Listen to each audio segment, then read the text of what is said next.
Пакистанда орусиялык учкучтарды ташыган тик учак кулап түштү. Пакистанда бортунда орусиялык учкучтар болгон тик учак кыйраганын Reuters жана ААШ телеканалы булактарына таянып кабарлашты. Окуя Афганистан менен чегарага жакын жайгашкан Хайбер Пахтунхва провинциясынын түндүк Вазиристан районунда болгон. Тик учактын бортунда 14 адам болгон, алардын 6 каза болуп, 8 жарадар болгон. ААШ телеканалынын булактарынын айтымында учакта 3 орусиялык, алардын 2 учкуч болгон Ми-8 тик учагын Пакистандын Мари Петролиум мунай компаниясы жалдап, Шева мунай кенинде миссияларды аткарган. Reuters агенттигинин маалыматына ылайык, кырсыкка техникалык мүчүлүштүк себеп болгон. Кырсыкка алып келген негизги фактор катары кыймылдаткычтын бузулушу аталды. Вашингтон Пост гезити жергиликтүү полицияга шилтеме жасап, шашылыш конуу маалында тик учактын куйрук ротору жерге тийип, башкарууну жоготууга алып келгенин жазды. Учурда окуя боюнча иликтөө иштери жүрүп жатат. Мари Петролиум компаниясынын өкүлү тик учак кыймылдаткычы иштебей калгандыктан кыйраганын тастыктады. Тик учак кону алганы менен тилекке каршы кийин башкарууну жоготкон. Учурда бардык тиешелүү ведомстволордун, анын ичинде Пакистан армиясынын колдоосу менен эвакуациялоо иштери жүрүп жатат. Жабыркагандар жакын ооруканага жеткирилип жатат, деди компаниянын өкүлү. Жабыркагандар Тал айылындагы аскердик ооруканага жеткирилген. АКШ, Орусия жана Кытай Насралланын өлтүрүлүшү тууралуу үн катты. АКШнын президенти Джо Байден Израилдин Иран колдогон террордук топтордон өзүн өзү коргоо укугун толук колдой турганын билдирди.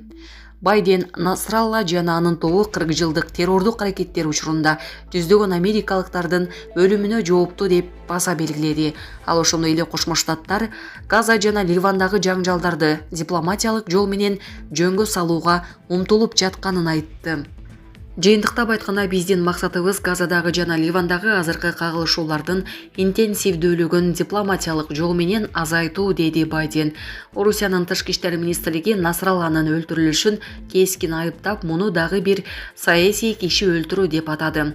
Министрлик аймак үчүн мүмкүн болуучу кесепеттерди эскертип, Израилди согуштук аракеттерди токтоосуз токтотууга чакырды. Урматтуу Москва шаарындагы мекендештер, эгерде сизди тиш оорусу тынчсыздандырып жатса, анда сизге Умбем клиникасын сунуштайбыз. Стоматология заманбап техникалык каражаттар жана материалдар менен камсыздалган. Жогорку даражадагы адистер өз ишинин сапатына кепилдик беришет. Хирургиялык стоматология, тиштерди кооздоп калыбына келтирүү, кандай гана оор абалдагы тиш болбосун, оорутпай алып салабыз, жулабыз. Тиштерди кесипкөй чеберчиликте, гигиеналык тазалоодон өткөрөбүз. Брекет системабыз да бар. Имплантация жасайбыз. Протездөө, металлокерамика, цирконий жана башка түрлөрдү колдонуу менен сиз каалаган сапатта тиштериңиздерди оңдоп түзөп, салып жана тазалап беребиз. Биздин дарек Москва шаары, Нахимовский проспект метросу, Сивашская көчөсү 7 корпус 2. Байланыш номеру +7 925 103 22 77.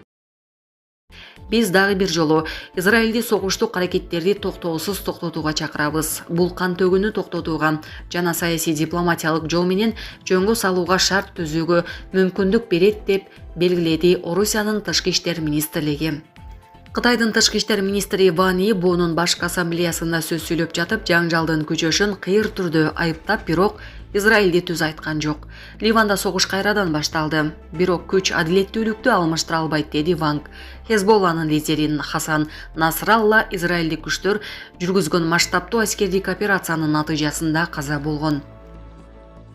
Зеленский Трамп анын жеңиш планын жактырганын айтты.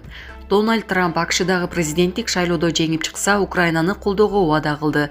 Бул тууралуу Украинанын президенти Владимир Зеленский Нью-Йоркто экс-президент менен жакында болгон жеке жолугушуусунда сөз болгонун билдирди. Дональд Трамп түздөн түз биз тарапта болорун, Украинаны колдой турганын ачык айтты, деди Зеленский америкалык Fox News каналына берген маегинде. Украин президенти ошондой эле Трамп менен өзүнүн жеңиш планын бөлүшкөнүн жана экс-президент ага абдан кызыктар экенин айтты. Мындан тышкары Зеленскийдин айтымында Трамп согуштун жүрүшү, анын себептери жана Украинанын коргонууга болгон учурдагы муктаждыктары тууралуу көп сураган. Зеленскийдин планынын негизги пункту Вашингтондон америкалык куралды Украина аскерлерине эч кандай чектөөсүз колдонууга уруксат берүүсү, ошондой эле аскердик жардамдын көлөмүн көбөйтүүсү.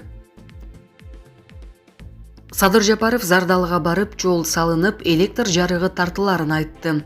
Өлкө башчы Садыр Жапаров бүгүн 29 сентябрда Баткен облусунун Алыскы Зардал айылына барды. Бул тууралуу президенттин басма сөз кызматынан билдирди. Маалыматка ылайык, мамлекет башчысы келерки жылдын жазында калктуу конушка баруучу жолдун курулушу башталарын, андан соң Зардалыны электр энергиясы менен камсыз кылуу боюнча иштер жүргүзүлөрүн айтты. Айыл тургундары президентке ыраазычылык билдирип, бул мамлекет башчынын алардын калктуу конушуна болгон биринчи сапары экенин белгилешти. Алардын айтымында негизги көйгөйлөр болуп, жолдун жана электр энергиясынын жоктугу саналат. Мындан тышкары жашоочулар уюлдук байланыш маселесин чечүү өтүнүчү менен кайрылышты. Ал боюнча Садыр Жапаров президенттин администрациясынын кызматкерлерине тиешелүү тапшырмаларды берди. Непалда сел кырсыгынан улам 100дөн ашык адам мерт болду. Непалда сел кырсыгына 100дөн ашык адам мерт болду, жана дагы 60тан көп кишинин дайыны чыкпай жатат. Өткөн жума күндөн бери тынбай нөшүрүлүп жааган жаандан улам суу ташыган. Болжол менен 3000ден ашык тургун коопсуз жайга көчүрүлдү. Селден улам жер көчкү коркунучу көбөйдү. Ташкын каналдарды, канализацияларды жууп кетти. Электр энергиясы менен камсыздоо өзгүлтүккө учурады. Непалдын борбор шаары Катманду баштаган бир катар аймактарда мектептердеги окуу убактылуу токтотулду. Жергиликтүү бийлик караңгыда машина менен жүрүүгө тыюу салды. Синоптиктер жаан бери дегенде шейшембиге чейин токтобошу мүмкүн экенин эскертип жатат. Куткаруу иштерине миңдеген полиция кызматкери, ыктыярчылар дагы тартылды.